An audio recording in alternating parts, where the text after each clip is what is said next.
തമിഴൻ Malayali. Guys, ഇന്ന് ഞങ്ങൾ വന്നിട്ട് ഞങ്ങൾ വീട്ടിലുണ്ടാക്കിയ ഫുഡ് എങ്ങനെ നമുക്ക് തമിഴ് ആൻഡ് മലയാളത്തിൽ പറയാം നോക്കാം. ஓகே இல்லை நோக்கா ஃபர்ஸ்ட் வந்து சாதம். இது தமிழில் வந்து சோறு. சோறுன்னு சொல்லுவாங்க. சோறு சோறு தமிழ்லையும் சோறு தான். சோறுனா வந்து மோஸ்ட்லி சாதம்னு சொல்லுவாங்க. പക്ഷെ മലയാളത്തിലും ചോറ് എന്നാ പറയാ. ஆனால் காமனோட வந்து சோறு போடுங்க, அப்படி சோறு கொஞ்சம் எக்ஸ்ட்ரா போடுங்க அப்படிம்பாங்க. இப்போ மதத்தில் சேமா അതെ, ചോറിടും. ചോറ് ഇടുന്ന പോലെ. സോ തമിഴിൽ പിന്നെ வந்து ഊണെന്നൊക്കെ പറയും. ഊണ് തരൂ, അത് കുറച്ച് എന്താ പറയാ, പ്യുവർ മലയാളീസ് പറയുന്ന ഊണ് എന്നൊക്കെ. പക്ഷെ ചോറിന് ചോറ് തന്നെ പറയാം. നമ്മളൊക്കെ ചോറ് എന്നാ പറയാം. ഊണെന്ന് വെച്ചാല് ലഞ്ച് എന്നൊക്കെ പറയില്ല, അതാണ്. லஞ்ச் அந்த மாதிரி. ஓகேவா? ஸோ தமிழில் வந்து சாதம், தமிழில் சோறுண்ணா. ஓகே.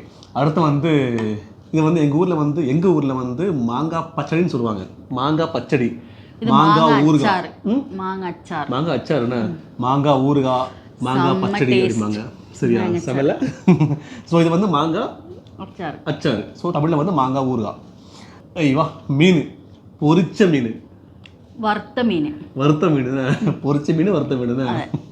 அடுத்து பார்த்தீங்கன்னா மீன் குழம்பு, மீன் கூட்டான். அப்படியா? மீன் குழம்பு, மீன் கறி வந்து இங்கிலீஷ் வேர்டு, மீன் குழம்புன்னு சொல்லுவாங்க. மீன் கூட்டான்.